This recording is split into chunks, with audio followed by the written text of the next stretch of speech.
Another common problem you'll encounter are things that evil viruses and vicious spyware will do is have programs start automatically. And there are several ways that they can do this and several ways that you can combat it. Of course, first of all, you might always check the startup folder if something were added there. But most programs are not that uh, they're not that open about what they do in terms of spyware and viruses. They're going to try to hide things a little bit in a little bit more sophisticated fashion. There's a quick, nice program you can use called msconfig that'll show you all of your startup applications. And in this case, I have Zentray because I'm using Zen Desktop with Novell. Here's VMware for my virtual machine tools and a couple other services. But these are all of the things that are set up to start. And there's just a whole slew of really cool tools in msconfig. It centralizes everything. My boot INI file, if I want to modify boot entries, my Windows INI file, system INI, a very powerful and useful tool. So I would look here if I were trying to clean, spyware off of my system, or set my system up so that I could at least boot. A lot of times, what spyware will do is it creates sort of a terminate and stay resident or TSR configuration where a program will run. You can stop it, but it'll stay running in memory. And no matter what you do, it just keeps coming back and infecting the system or eating up resources, doing horrible bad things.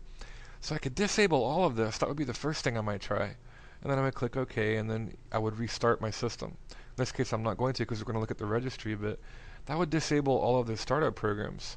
Now, the other thing I would do, that spyware loves to do this, there's a couple of keys that you want to familiarize yourself with. The first thing we'll do is go to HQ local machine software. Let's go to Microsoft, and let's go to Windows, and let's go to current version. One of the favorite keys of spyware. Look at all of these keys here: run, run once, and run once X. But if I wanted a program to start automatically, this is where I would put it. And if you find entries here that don't belong here, now some entries here might be legitimate, but if you find something here and you just know that that doesn't belong there, that key value, you might want to click on it and remove it. So we don't have anything here, but what we're going to do is actually create. We'll kind of create some spyware. We'll create a mock virus. It won't do anything bad, but just for demonstration purposes, we'll have it load a program. So we're going to leave the registry editor open right there. We're just going to make a very simple VB script. I'm going to launch Notepad, and it's just a very simple command message box. I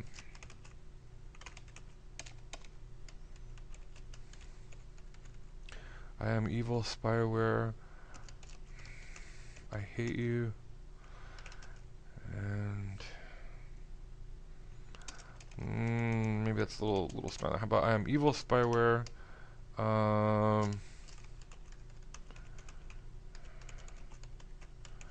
Come see my naughty website. That'll be our message there. Okay, I'm going to save it. And what I want to do, I'm going to hide it. Often spyware will hide files. It'll make it look like a system file somewhere, and it'll hide it somewhere. Let's go into System32, and we were already in here in drivers talking about our host file. Let's see, we'll go to drivers, and we'll go to Etsy, and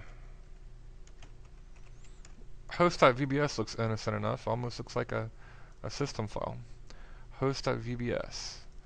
Okay, and then what I want to do is quickly just get the path to that, so I'm just going to use my address bar.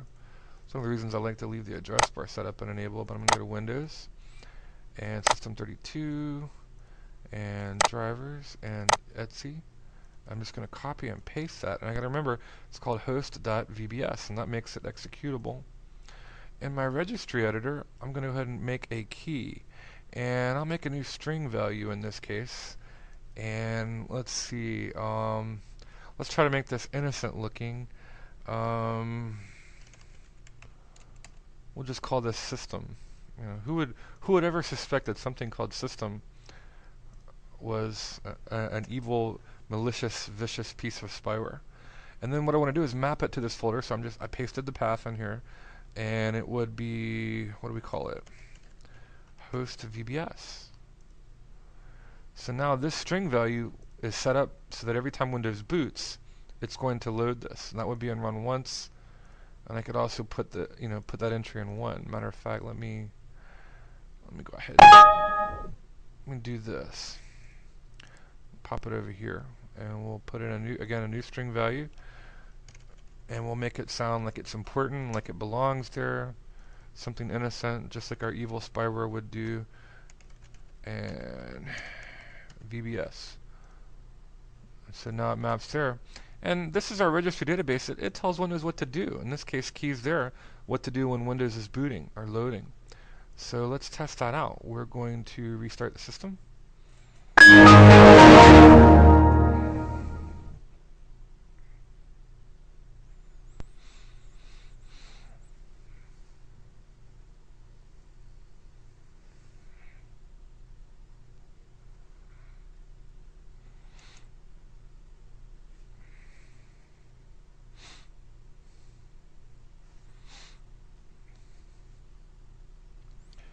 Booting, booting, booting, booting, booting, booting, rawhide.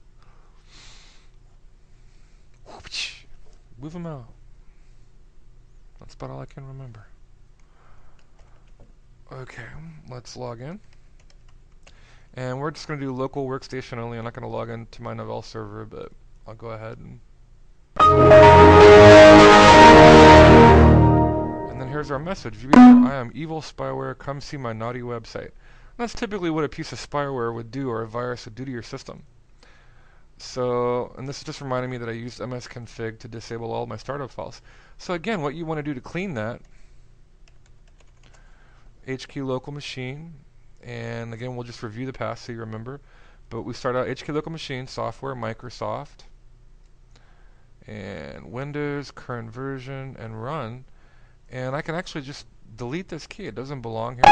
I'll pull that key out, and boom, now when I restart my system, I won't get that nasty spyware message telling me to come see a naughty website.